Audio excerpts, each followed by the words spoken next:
Welcome to the Squad Show. I'm Sam Ekstrom. Today I'm going to use the F word, fraud. What's happening, Luke Inman at Luke_Spinman, and my mechanics at JJ McCarthy's mechanics are mechanically unsound. I'm Luke Braun of Locked On Vikings. One of you guys going to beat me in this betting contest, right? This is a prank, right?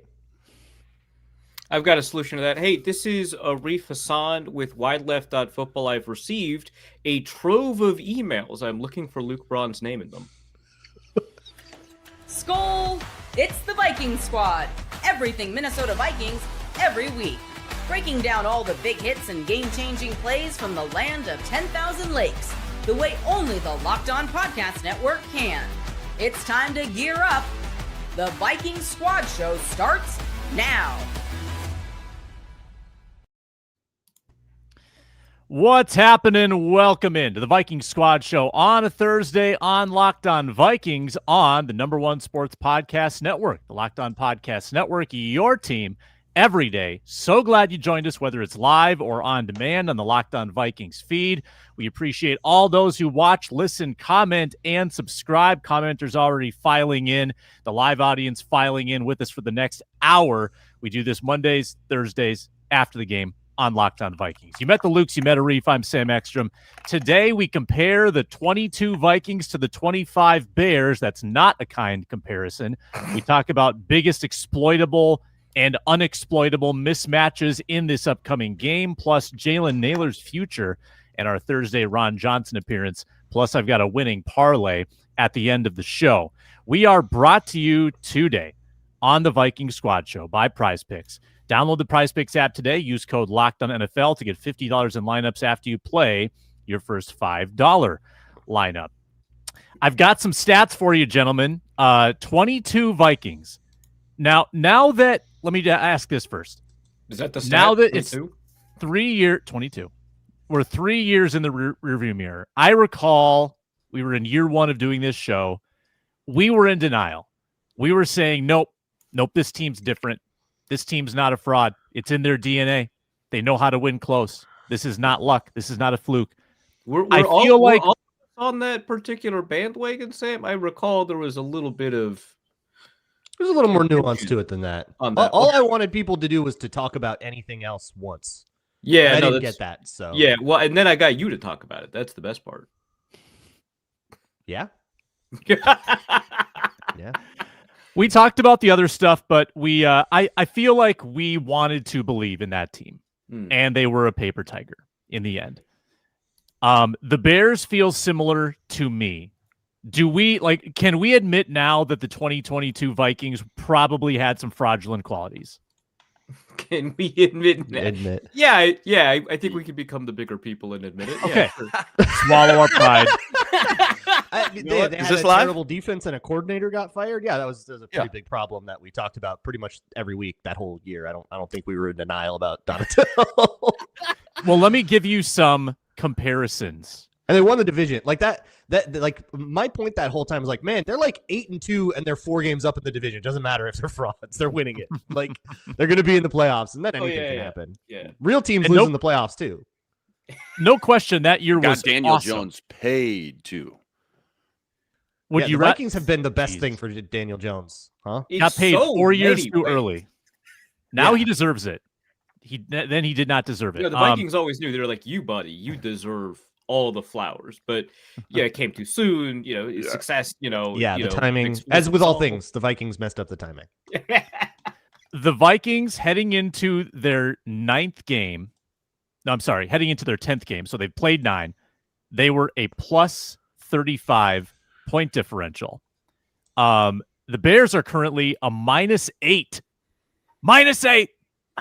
That does not happen. Name that movie. Elf. The Vikings in their 10th game then lost by 37 to the Dallas Cowboys, 40-3, and went into negative point differential. It's our time. The Vikings are that team. The Vikings were 7-0 in one-score games through 9 games that year. The Bears are 4-1 in one-score games. The Bears are 7th in offense and 28th in defense. Those Vikings were 8th in offense and 28th in defense. And here is the biggest one. that tells me there is an avalanche about to bury the Bears and possibly that the Vikings can benefit from. The Vikings were a +8 in turnover margin through those 9 games. The Bears are a +14 right now. And what are the Vikings currently in turnover margin? Like -7. It's horrible. -7. The amount of karmic relief the Vikings deserve in the turnover margin is insane. They're due. And it all might happen. We might have a Cincinnati game. We might have a I don't know if Cincinnati -7 is an unfair number for the way the Vikings have played. They're due. They're sloppy with the ball, and the defense isn't doing anything. Like they're due. It's I don't know. I think they have to make You film nerds don't understand the way numbers work. They're due. They're due.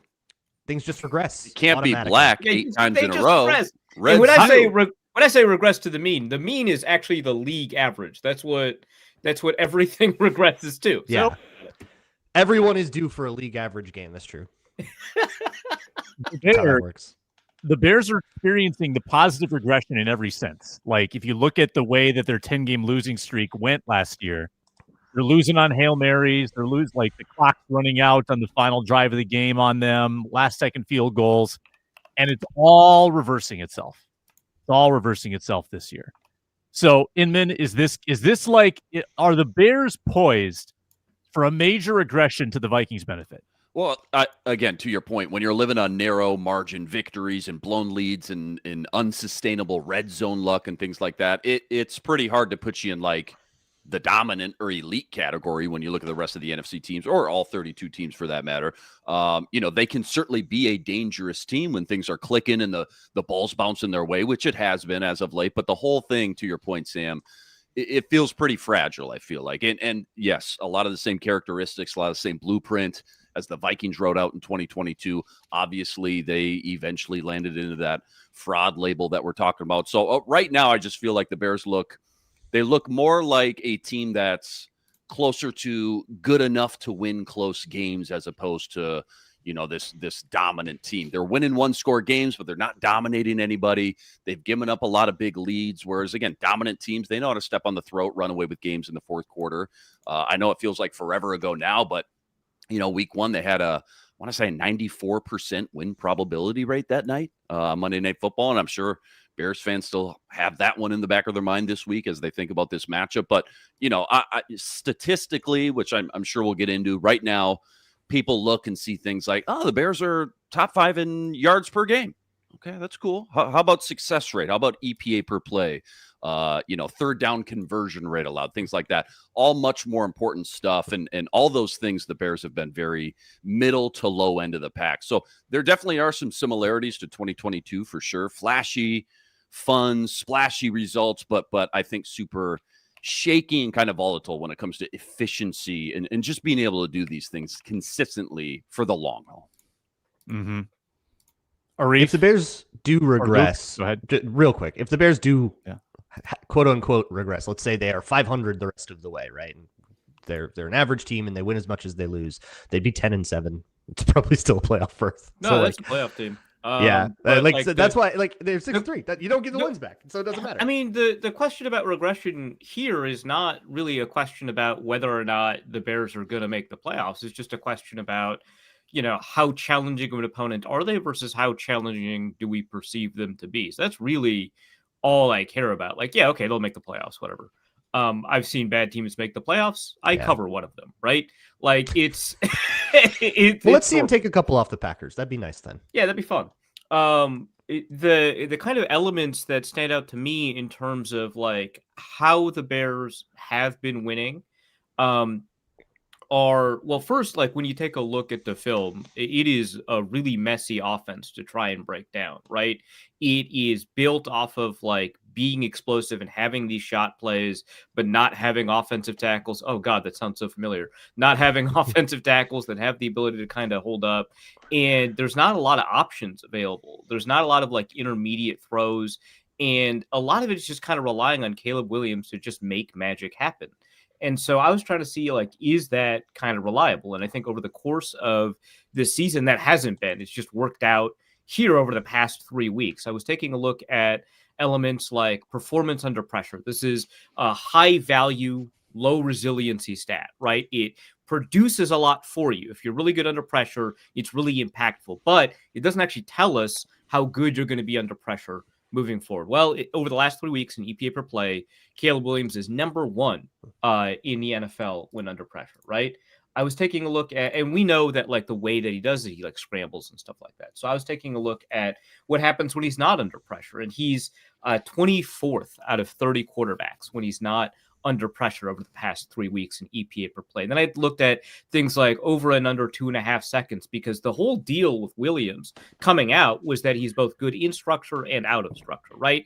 And I can't know on a specific play whether, over 2.5 seconds or under 2.5 seconds counts as in or out of structure, but it's a reasonable proxy, right? So I took a look at what he's been able to do under 2.5 seconds over the last 3 weeks when trying to figure out, has he been able to do this within the confines of the offense that he's working with, right? And his success rate under 2.5 seconds, I pulled it up here, is 30. Okay, of 35, it's 33rd in success rate, right? It's a very explosive kind of we're scrambling, we're trying to get out under over 2.5 seconds, hit that deep shot. That was it, the end zone shot? Was it to Roma Dunze that Dunze just couldn't? No, it was DJ Moore couldn't quite haul it in at the end zone after he was scrambling to his right. Outstanding throw, just barely missed it. And I don't know how often you can expect, A, your receivers to make that catch, but B, how often that's just going to be there for you when you scramble. You take a look at the film, the receivers aren't getting open right away, so that might not even be a quality of Caleb Williams. I'm just saying when Caleb Williams drops back, it's difficult to find receivers who are open right away. So I don't think that the offense can continue at its pace. I would feel a lot more confident about what this means for the Vikings if Jonathan Grenard could more like consistently finish. That's probably going to regress positively, but all I know in the moment is that it's very frustrating to see him get to a mobile quarterback and then just kind of hang out there for a little bit. Yeah, the one arm like swat across the shoulder just isn't getting it done. Is it Jalen Redmond still the sack leader? He was, I think, going into last week. Well, they only had one sack last week. Correct. Yeah, Jonathan Grenard DNP on Wednesday. His status would be up in the air. KOC, this is how things work.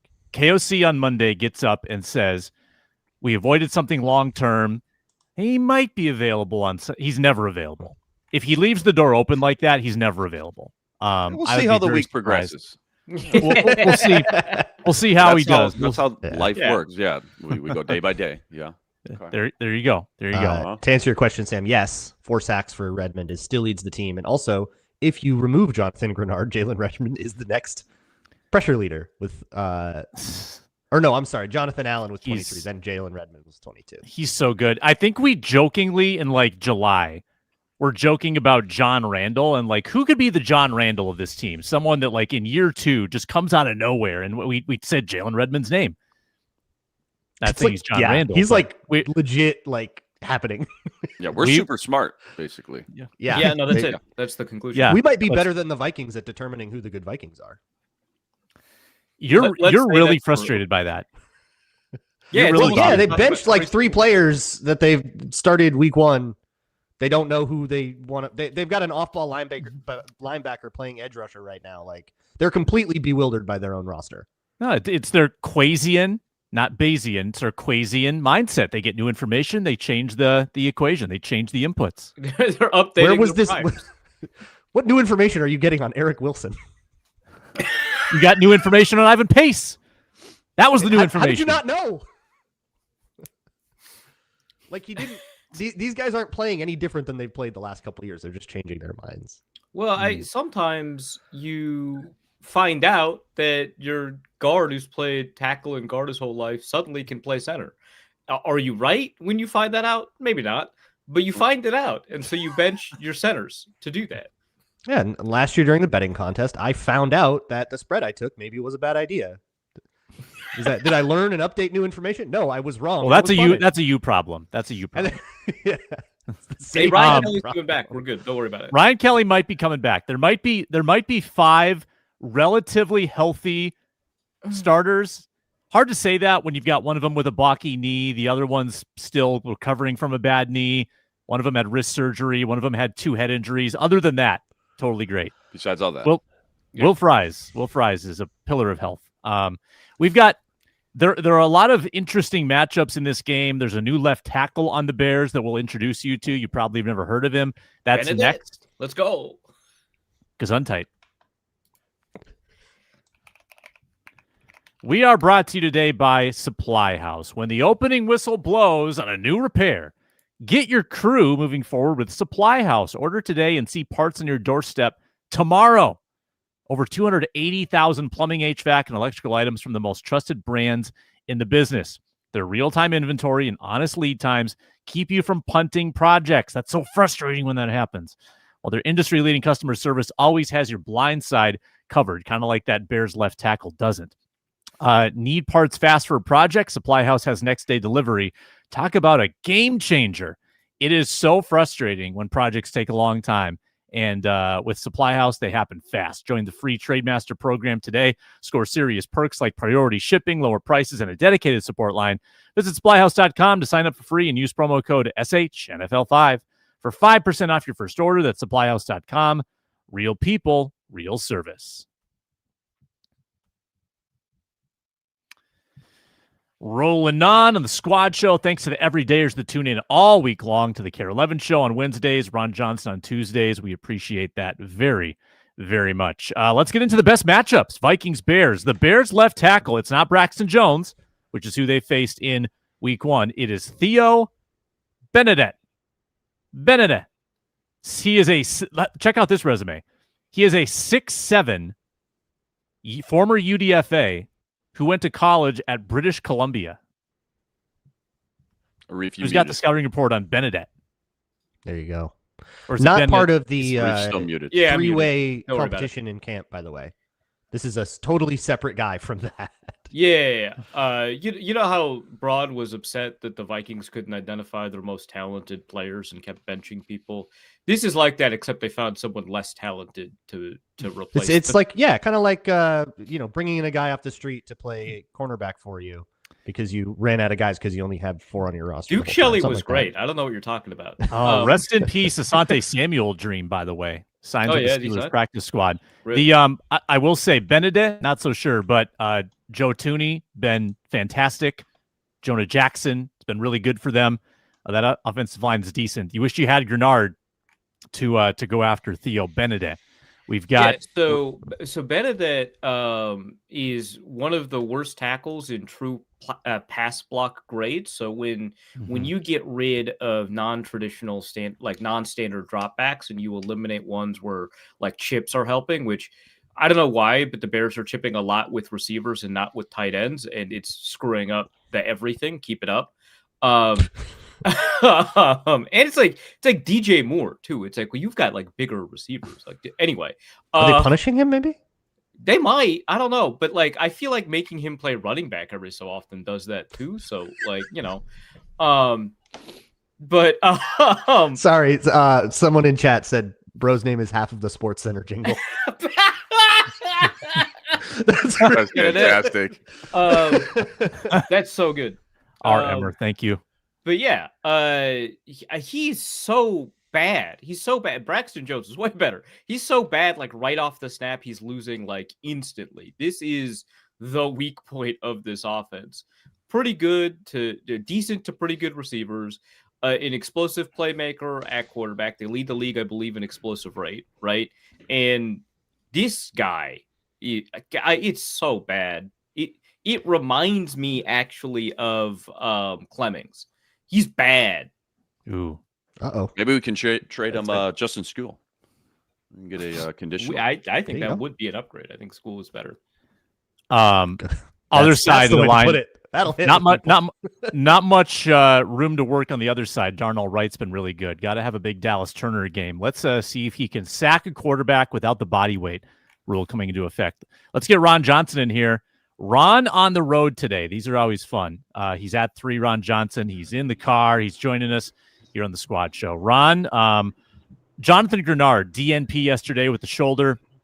I would guess less than 50% he plays. I don't know what your spidey sense tells you, but if he's not playing, what do you think the loss is for the Vikings?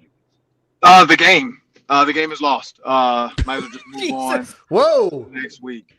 No. So yeah, Luke Braun has kind of affected me. It's contagious. You should get that checked out. I know. I'm headed to the doctor now. Drive faster. What did I do? They to said you this it's you have to. They said in order to fight Luke, you have to positive, and then you'll be okay. Twice a day for 2 weeks. You're breaking up a little bit. It was kind of perfect. The moment he said the cure, it broke up. That was. You turned it into a transformer. That's the cure. I'm jamming the signal actually because I can't get that information out. I can't have that information. Am I there now? Am I good now? Yeah. Better. So when you look at Jonathan Gennard, I mean, he's a difference maker. He's an absolute terror. Him and Van Ginkel together continue to keep the quarterback at bay. Nothing against. Again, I'm not going to hate on Dallas Turner at all, but when he's manned up against offensive tackles, it just feels like his first move is his best move, and then after that, it's like, yeah, let's play patty cake because he doesn't really have a secondary like spin or rip or defeating the rib, breaking the forearm, and all that. So you lose the balance. I mean, to be honest, you lose a little bit of violence. I did see a couple clips where Jonathan Gennard went down to like a 5 tech and they had Dallas Turner outside of him. You lose that. Like who on that role, Gennard gets to be inside a little bit and go against maybe an inside move or a guard. It's tough. You have a guy that can run and Caleb Williams is willing to extend the play by getting outside the pocket. Jonathan Gennard was the best, I guess, keeping the quarterback in the pocket guys, and now you have to rely on somebody else. Ron, the video is a little challenging right now. If you have any chance to relocate, I'm going to take you down just for a minute, see if you can come back and give another try. All right.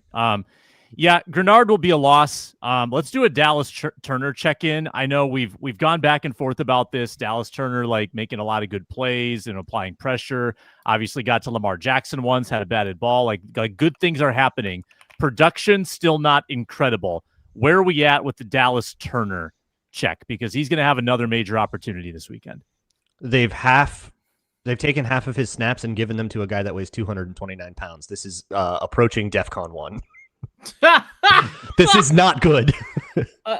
Like it's one thing when you're giving snaps to Van Ginkel and it's like, okay, well, he's making the Pro Bowl. It's like, I'm not going to hold that against you. But with Gennard out and with Van Ginkel out, Turner was losing snaps to Eric Wilson lining up, not as an overhang, not as like a blitzer, not a spice. No, just straight up as an edge rusher, folding in the front side of zone, playing edge.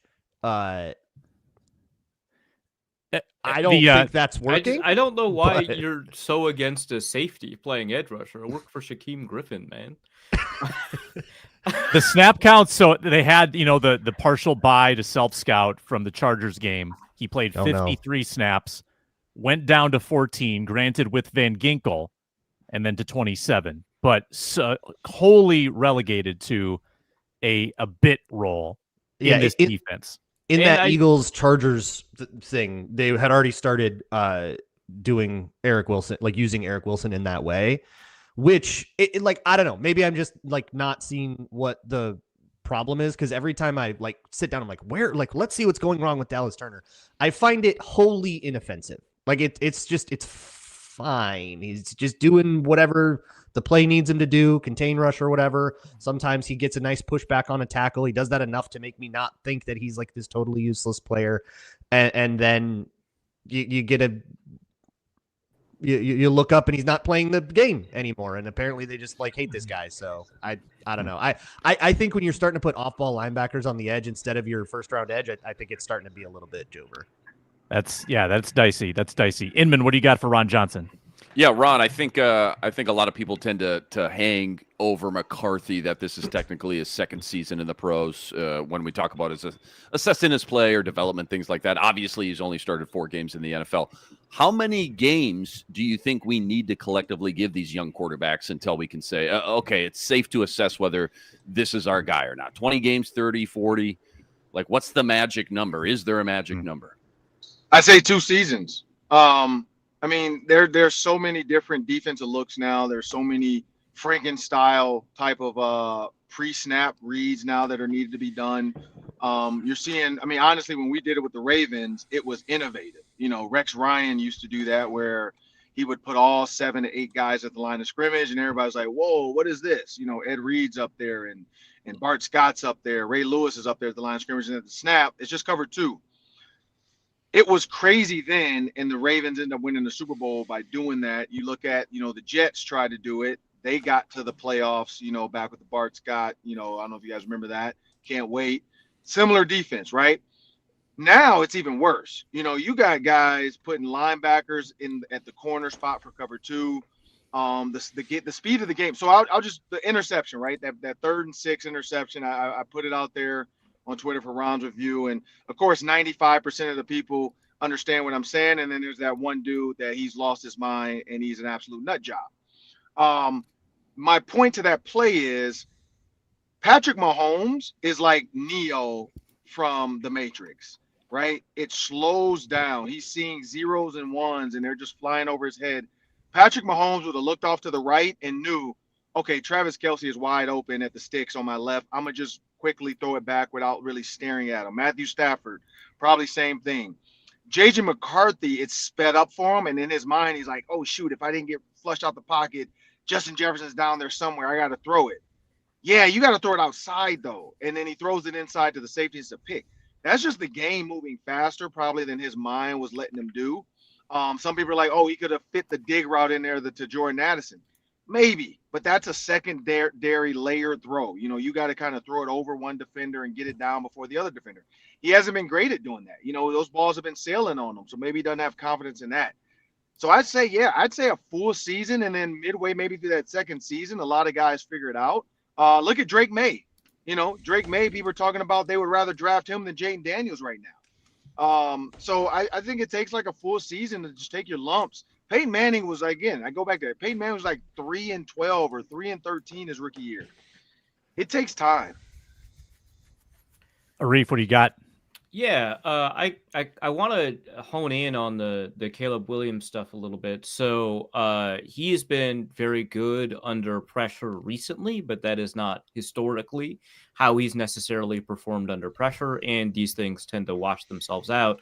But I see all of these like mobile quarterbacks respond to the Vikings under pressure to just make big plays, right? We saw Jalen Hurts do it. We saw Justin Herbert do it. Did not really see Lamar Jackson do it. That was nice.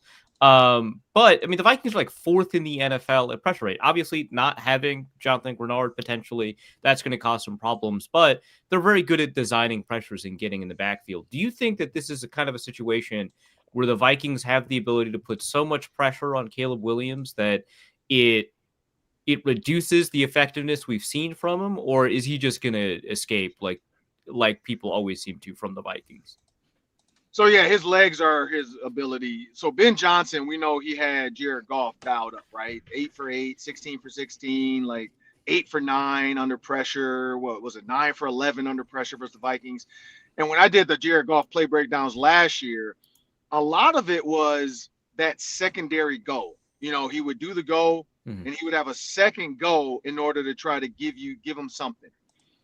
That's where I think the Minnesota Vikings can come. Like if Flores can kind of do what he did against Lamar Jackson, which is don't give it away too soon, he might have something there. But yeah, Caleb Williams' ability to use his legs, get outside the pocket, you know, still make the throw down the field. It seems like Ben Johnson's got him a little bit like doing what he's supposed to do, which is don't throw the ball into double coverage to your left when you're running to your right. You know, don't lay down flat and think you're Patrick Mahomes and try to make a Superman throw. It feels like Ben Johnson's gotten them to relax a little bit with that.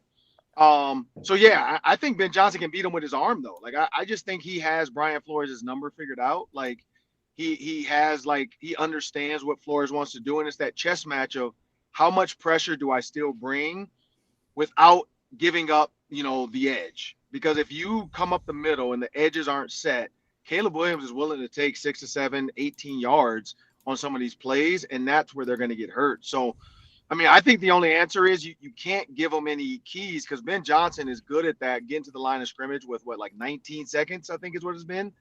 And that gives them time to do 2 goals. If you come to the line with 7, 8 seconds, then that's when the Vikings kind of thrive. But if you give them time, I don't know if anybody saw the Cam Bynum Hollywood blitz where he got the strip sack on a quarterback.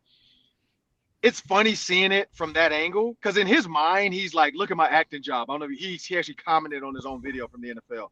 He's like, look at my acting job. Like, I really made it look like I was. It's like, dude, nobody believes looking at this video that you weren't coming. Like, you literally look like a little kid that's like, when mom looks away, I'm going to take this cake. When mom looks away, I'm going to take this cake. Like, it totally, you totally could see it, but it's just so funny that it did get the quarterback. Like, the quarterback in his mind, like, oh, he's going to drop again. He's going to drop again. This is so obvious. No way is he. He's like purposely looking away, looking at his coach, like, oh, I don't know there's a quarterback right there. I'm acting like there's no quarterback over there. But that's the kind of stuff where you got to do that. You got to do the Hollywood once and drop, and then you got to do the Hollywood again and go. Like, it's a game of 70 plays. So you got to work that in there, where I'm pretty sure, I saw some comments saying, yeah, you got them because you did drop the last 2 plays. So that was part of it. Cam Bynum had done that and dropped the last 2 plays, and then that play he came. So, I think that's movie, man.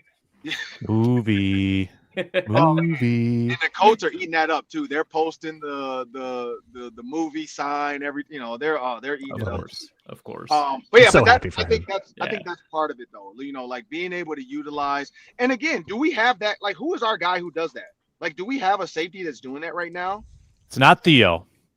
It's not really Harry either. No, yeah. Right. We don't really have that. We're missing that piece of the defense too. Where you have a guy that's fast enough to run with the quarterback, good enough to cover a running back or tight end out the backfield, and a good enough tackler to be an open field with a guy. So, that's another wrinkle that the Vikings, we act like it wasn't a big deal to lose Cam Bynum, but it's going to be clear this weekend if Theo doesn't go either, how they handle Caleb Williams, and if they don't have Grenard. Because again, I brought this up. If they lose this game, that might be all she wrote. I heard what's his name from NBC does the show, Florio. He said the Vikings need to go 2-3 these next 3 games, win 2 out of 3 games. I hope that's the answer, because I don't know if 2-3, 2 out of 3 is I think 3. They need to win all 3 of these next 3 games. I think it's one of those type of seasons. It feels like you need 10 in this NFC. You got to have 10 wins by the end. So you've got basically 2 losses left that you can afford. Last one, Braun, for Ron Johnson. Yeah, well, so we're about to talk about the kind of future prospects for Jalen Nailor, but I wanted to get your take on, let's say that Nailor does hit the free agent market this offseason. Are teams, would teams give him a wide receiver 2 deal that would maybe eclipse what the Vikings would be willing to give him as a wide receiver 3? Yeah, I think so. I think the last game alone, if I'm his agent, I'm putting that film out there now. I'm talking to other teams about, this is a guy that can get you 120 plus yards. Now here's the one thing though too, and the Vikings can use this. Look at KJ Osborne. He thought his bread was going to be buttered somewhere else, and it never really worked out to leave. So some guys it does work out, others it doesn't. That's where Nailor has to figure out what is his worth to this team. I'm interested to see this weekend. I'm going to be keeping an eye specifically on how much Jalen Nailor is used and where he's used, because I want to see if the Vikings are kind of, making a thought process to, do we need to make this a true 3 receiver team and maybe move on from the tight end? They have to figure that out, because the tight end right now is their wide receiver 3 in their minds. But it's can we move on from a high paid tight end and we go a true Colts? If you think about the Colts with Brandon Stokely, Reggie Wayne, and Marvin Harrison, Dallas Clark was good, but it wasn't one of those, we're going to pay him the most money until it was time to move on from Brandon Stokely. They kind of figured it out. And that's where I'm wondering where the Vikings go with this. is TJ Hawkinson the long-term answer? Because it feels like he's just declining every year. Ron, how many text messages will you exchange with Spice Adams between now and until the end of the game? Oh man. I don't know. I haven't texted him yet because I haven't really I got the Gophers game tomorrow. So I've been like knee deep in Dante Moore footage, which man, this Oregon film is so sexy. It is Yes. so Oh my God. like it is. Oh my goodness. I don't even. This is not the Oregon show, so I want to get into it. Maybe me and Luke could talk about it tomorrow. Sideline throws, man. It is. Oh my God. It is sexy. It's just in the tight end. Like they have two gigantic tight ends that like the Vikings need to keep an eye on. Like I don't know if they would be there to be drafted in that spot, but man, both their tight ends are so good and their receivers are so good. At like it was 3rd and 9 and they got a first down on a wide receiver tunnel screen. Like who does that? Like it's just so sexy. But and their running backs, I mean, their running backs are good too. I mean, it's just they're loaded. Like their running backs are legit. They are the number 1 running team in the Big Ten, and nobody's even talking about that. Like you assume Oregon's a passing team. They are a running team right now. Like they got big boys up front. Like if I'm the Minnesota Vikings, I know Oregon in the past, you wouldn't look at their running backs and stuff, but this is the year to look at their running backs and their tight ends because Dan Lanning is doing something that's not normal for Oregon football. But as far as me and Spice, I'm gonna start texting him tomorrow, probably like right during the Gophers game a little bit, maybe right after.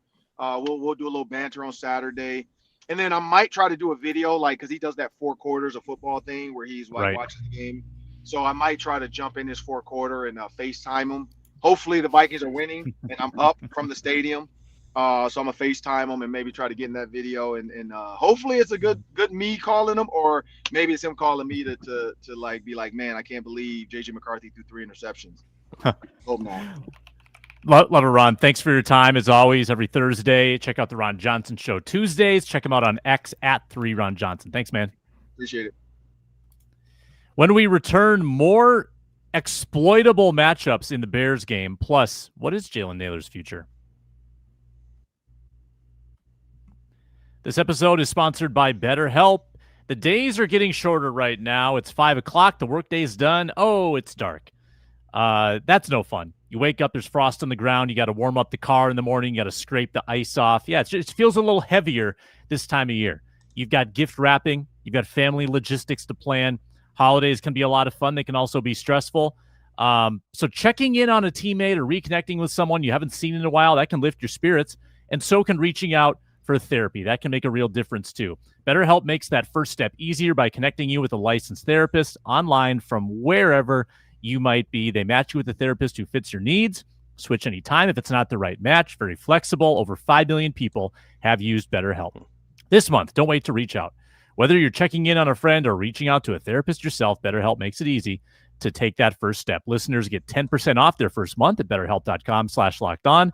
That's BetterHelp, HELP.com/lockedon, because taking that step towards support might just leave you wondering, why didn't I do this sooner?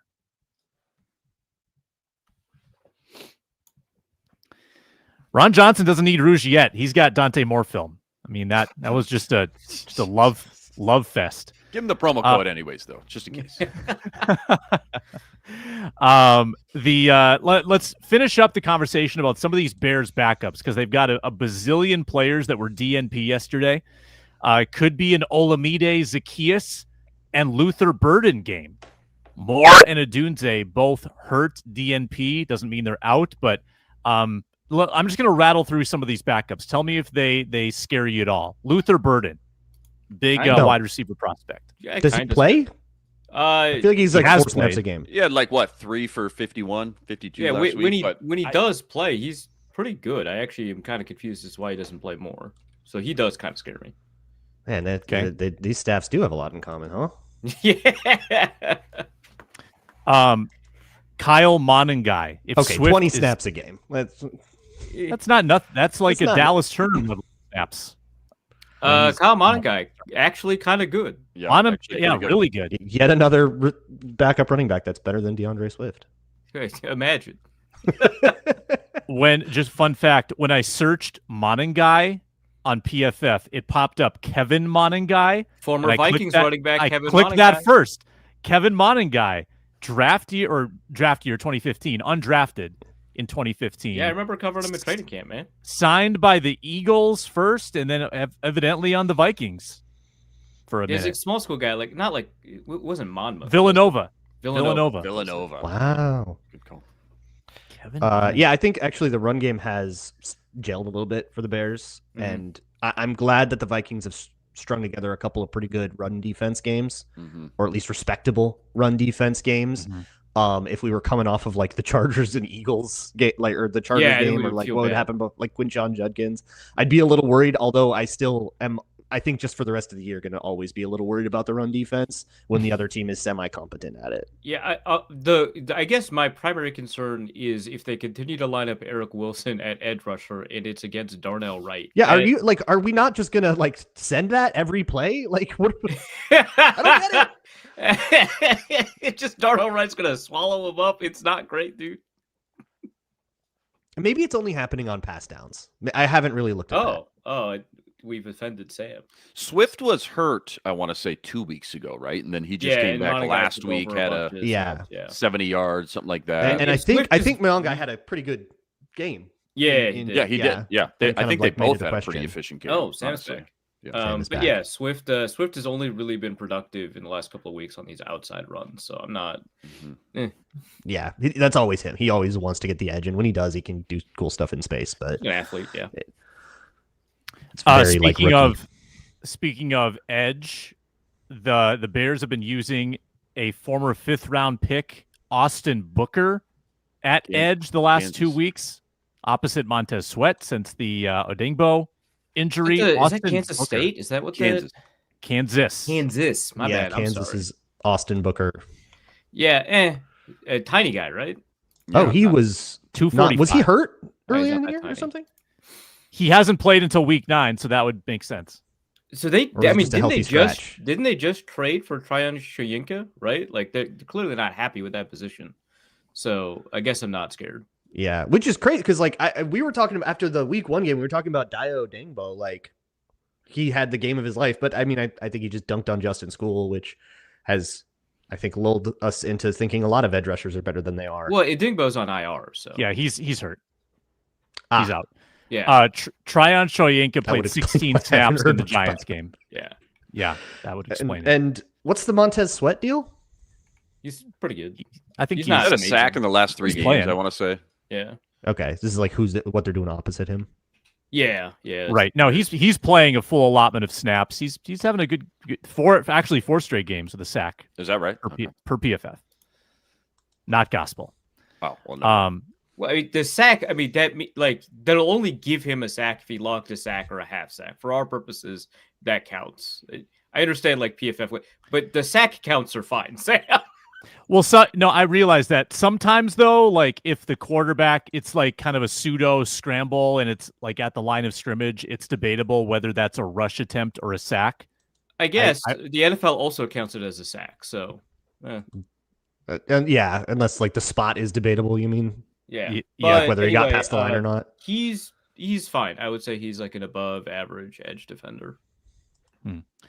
Let's turn the Jalen Nailor conversation into one of our epic foreman's drills. Start the clock. It's time to execute the 4-minute drill.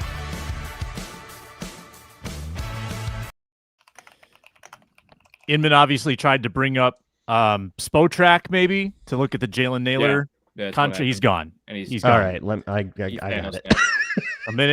a minute each on Jalen Nailor's future with the Vikings. He's a pending free agent. I'll start on this. I think that Jalen Nailor is attainable if you can get him. Well, here's my first thought. He's the best Kwesi draft pick when you account for round. Kwesi's got a Jordan Addison pick. We don't know if JJ and Turner are even good picks.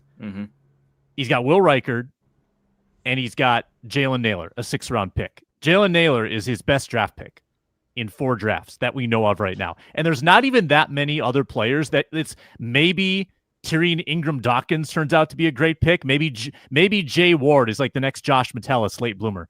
But there's not that much competition. Kind of insane. I was looking at contract comps. Kevontae Turpin with the Cowboys, 3 years in Dallas, 2 very, very quiet ones, and then had about 420 yards, and that got him a 3-year, $13.5 million contract. I wouldn't say he was quiet. He just wasn't as a receiver. Like, he was an outstanding returner for Dallas. Special teamer. Yeah, and he came out of the XFL too, right? Like, it's a slightly different. I wouldn't count him as a comparable. I'm sorry, Sam. It's a different situation, so, but I see what you mean. That $4.5 million per year, is that a number? Like, that number, like, for a wide receiver, Kwesi's going to structure the contract and backload it and use a void year, like, that's nothing. Yeah, if you get Nailor for $4.5 million a year, especially once you account for the fact that that's fake, I think that'd be a great Jalen Nailor contract. I think that's doable despite the Vikings' potential upcoming cap issues, which we've talked about a couple of times in terms of flexibility and severity. $4.5 million for Nailor would be dope. I actually would be surprised if he went for $4.5 million. To me, that'd be light. Or to me, I would say probably minimum $6 million. I wouldn't be shocked if he got 8 on the open market. I felt the same way about Osborne, and then he went for like nothing. What was it? 1 year, 4? Apparently, everyone saw through that because he just like got cut. Yeah. Washington didn't work out. Yeah, that was really surprising to me. But Nailor could have a 500 to 600 yard season with some really good tape this year if he stays healthy. Like, health would be the knock if he suffered something. Yeah, when you get these wide receiver threes who are these day 3 guys that end up becoming, reasonable rotational guys that aren't the star in the offense, they kind of just play their rookie contract and go. I think about like Jarius Wright, KJ Osborne, like these guys just play out their rookie contract and then they go try to make a little more money elsewhere. He won't get anything remotely resembling a wide receiver 2 contract here, obviously. But that's kind of why I asked Ron, hey, do you think he would get that elsewhere? Because if he thinks that he can go somewhere and get paid 6, 7, 8 million, then he's going to take that. And I don't know how far a negotiation with Jalen Nailor would even get, not because the Vikings don't want him back, but because Nailor knows he can do better somewhere. And that's fair. That's how it goes. And now you need your next, day 3 wide receiver to come show up. And I guess in this case, it's day 2 guy in Ty Felton. They kind of have the succession plan ready, and that's part of why they drafted him. Now, will that work out? Right. Great question. But that's the intention. I want to posit, Sam, this is not a wide receiver, but I think it is a reasonable person to bring up to kind of, concretize this. Tyler Conklin, 5 years before Nailor hits the market, gets $6.75 million a year from the Jets, right? This isn't a cap environment that is more restrictive, far more restrictive than the one that Nailor is going to enter the market in. And I know he's a tight end, and I know he got, kind of more snaps than Nailor did as a product of like the injuries to Hawkinson and stuff like that. But I don't think it's like a bad player to bring up as a comparison, because I think we all thought Tyler Conklin was pretty good, but not like outstanding, right? And I don't think a ton of people thought he was necessarily a starting tight end. He could become a starting tight end quality, but I think that this is the kind of guy that, in free agency teams would want to bet on upside.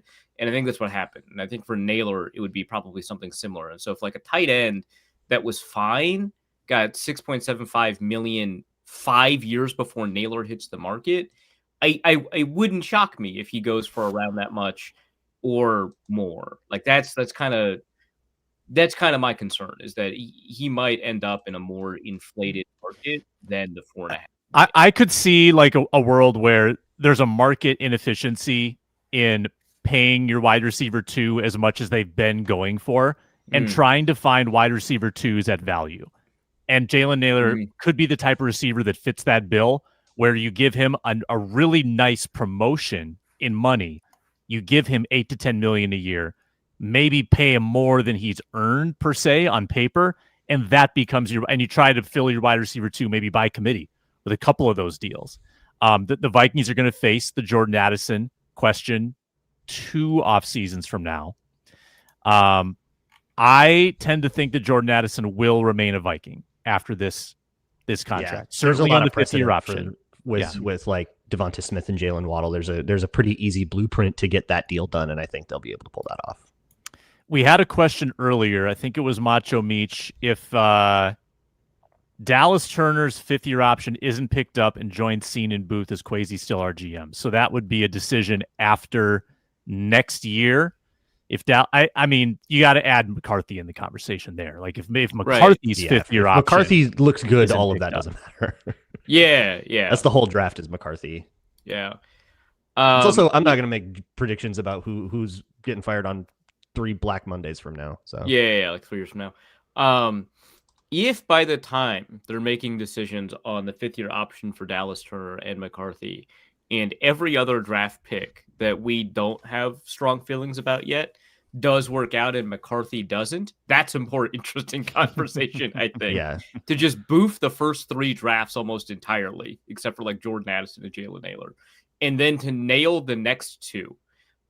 Except for the most important position, would be, I think, absolutely fascinating and create Take City. It would be Take City, yeah. Yeah, it would be an incredible scenario. Every time somebody's done like a long-term draft study on like what the differentiating fact, who are the good GMs and stuff, they can like never find it. Yeah. like every time you get, the Saints absolutely Yahtzeeing on 2017 or any of those, and then like the next 2-3 draft later, it's the worst thing you've ever seen. And like sometimes it's vice versa and stuff. So like it wouldn't be crazy if Kwesi just kind of oopsed his way into some better draft picks just because it's so unknown. There is an element of you could just kind of luck into accidentally picking the right guy, even if you have no idea what you're doing. You take a look at, who many people consider to be the best GM in football, or at least a high level GM, Howie Roseman. You take a look 7 years ago, everyone wanted to fire him. Yeah. Like the guy who Jalen Ragered over Justin Jefferson is, yeah. He's like a pretty good drafter. Like did that. Like it happens. Yeah. And it turns out either draft Georgia guys or draft according to the consensus board. And it seemingly has worked out a little bit, but even that's a dart throw, right? So yeah, Eric DaCosta, same thing. A bunch of people were praising him. The last couple of years have been a little bit more rough for him. Okay. The one thing is that it's difficult to be a good GM. I don't think it's particularly tough to be a bad GM. That's the concern, right? That like you can be consistently bad, and the problem is we don't have great data on how consistently bad you can be because those guys get fired, right? Before there's enough of a sample size for them being bad to spread out. It's only the good GMs who then can't beat the market after a period of time that we have data for. And so the concern is Kwesi is one of the bad GMs. I just find it interesting that we're continuously talking about Kwesi being a bad GM because the draft results have been bad. There's no question about that. But we also have an expectation about the team based off of the amount of talent on the roster, which is his job. Mm-hmm. Yeah. Right? Like, yeah. He's solved his own problems. Yeah. Which, how sustainable that is, I don't know. But so far, you're going to lose. You, in a way, already have lost Harrison Smith and like some of these older players, and you're not going to have the young guys. What are you going to do about that? But you are going to have an opportunity to fix those things. It is always funny with these conversations because, the biggest sample that we have, the biggest data set we have is on the first draft, and the first draft sucks real bad. Yeah. So it's always going to be the overwhelming, data set is the worst one. Yeah. Our anchoring bias is anchored on just this catastrophe. Just this total mess. Yeah. But what I will say is I think Donovan Jackson's turning out great. He's at least good for a rookie. Sometimes he's just good, period. So that one's working out nice.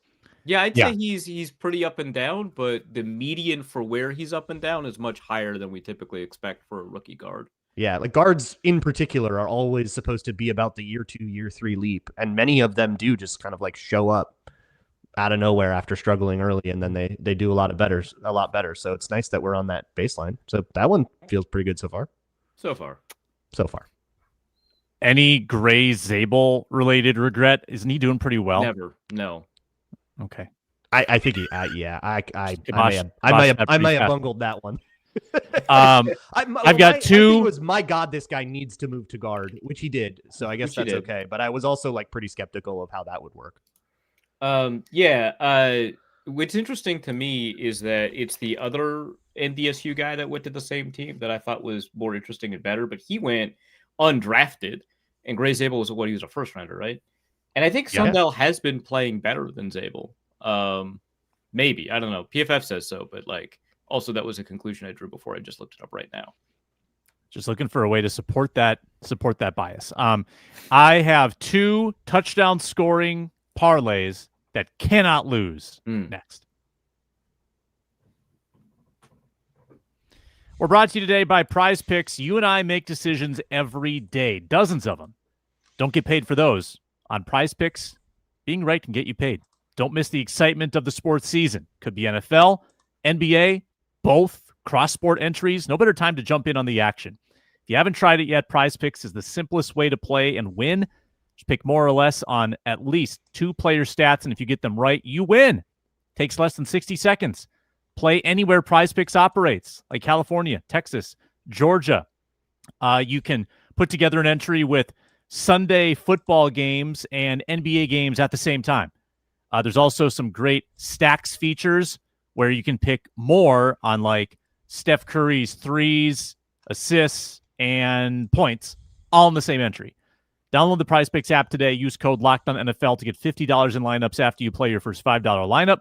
That's code LOCKEDONNFL for $50 in lineups after your first $5 lineup. Prize Picks, it's good to be right. Guess who's back? Back again. Luke Inman's back, and it's time for our Week 11 bets. Here's where we stand. Started with $1,000 mythical dollars. Luke Braun steady in the lead at $26.98. Arif Hasan is actually back in the not in the negative, but he's lost money from the original 1,000. He's down to $9.59. Luke Inman minus $21.92 at a 6-14 record. And I'm just compounding my losses now with parlays. I'm at 5-15, minus 39.33. That all changes today. You owe us a Prize Picks, by the way. I do. Still hasn't happened. It has not been paid out. You guys need to hold me accountable. Luke Braun, you are the first to go today. Then it's me. Then it's Inman. Then it's Arif. The minimum range today. Again, we've got minimums, mid-level bets, and maximums. The minimum is 110 to 440. The medium is 440 to 770. The max is 770 to 1,100 because it's week 11. Well, my strategy of just kind of betting against the Vikings in as many ways as I can think of has apparently paid off very well. So I guess I'll continue to do that and take a Justin Jefferson under. Oh, man. I don't feel great about this one. So I think I'm going to burn one of my minimums and just put, I'm not going to go full minimum. I'll put 200 on Justin Jefferson under 71.5 at minus 114. All right. That means I am next. Here's my first of 2 touchdown scorer parlays. Colston Loveland and Jordan Addison. 1K, max bet 1K to win 82.96 and 43 cents. So that would put you in first place. Oh yeah, by a mile. By a mile. Okay. Beautiful. Okay, Love and it. what are the what It's are you possible. doing? Receiving yards, or what are you doing? No, touchdown. Oh, touchdown. Sorry. Okay, I missed it. I was like, man, those are good odds. Yeah, wow, that's crazy. Whoa. So that's like Jordan Addison over 30 yards, right? I'll do that too. Inman, you're next. You know where I'm going. Vikings 1-6 plus 2. This is my Jaguars. Okay, they're due. Like Arif always says, they're due. Plus 270. Getting good value there. I'm gonna burn one of my minimums as well, though. I'm gonna go max minimum at 439.99. 439.99. Arif Hasan, pick 2. I kind of use more mediums, but I still like my medium plus minimum strategy. So I'm gonna do that for like one more week. My minimum is 110, so minimum for Kyle Monangai touchdown plus 185. All right. And then I'll use my medium on Jordan Addison 40 plus yards minus 182, 440. Minus 182. Juicy odds. Luke Inman, pick number 2. There's a parlay sitting in here. Vikings to win and the under 48.5. That's at plus 210. Oh, that feels good. Plus 210 and stay consistent. 439.99. Another minimum. Back to me. I've got another touchdown scorer parlay. I 100% guarantee I will hit one from each. Yeah, right. Oh, yeah. Yeah. Yep. Yeah. Sure. if you just would have swapped the combo. Aaron Jones and Caleb Williams with the legs. 1,000 to win $11,347.12. I hope you get it, man. I really hope you I'm get it. rooting for you. I don't, really am. but also that's crazy. That feels more plausible than plus 11,000 does. It's tough to get a QB rushing one in there, but Yeah. Caleb has done that in like 4 of the last 5 games. Sam He's knows gonna what do he's it again. doing. Sam yeah, knows doing it. clearly.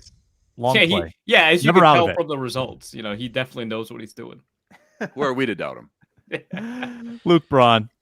Well, every time the Vikings have been favored, I've done the same thing.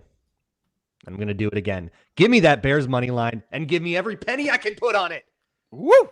Max Plus bet. 130, Bears money line. Max it. So that's 1,100 to win 1,400-ish. That's Bears almost my money line. entire lead. God, I hope the Vikings win. Well, he I knows still that hope I'm the Vikings win. If the Vikings win, I will be happier. But now, if they lose, I'm leaving here with Hedge something. your bet. Yeah, emotional Hedge your hedging. day. No, I get Yeah, it. hedge your I'm day. leaving here with something.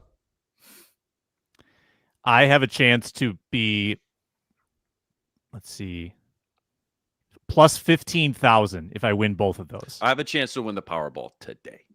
I do. You laugh. You laugh. Hey, Here's okay. that's a lie. That's a lie. Drawing is until Saturday. I have a chance today to win the Powerball. Thank you for watching, listening, commenting, subscribing. We will be live after the Sunday game. Luke Inman hosts. Ron Johnson joins. Luke Braun joins. I join on the reaction show, the Vikings Squad Show. Check out Arif Hasan's work at Wide Left. Check out Locked On Vikings with Luke Braun.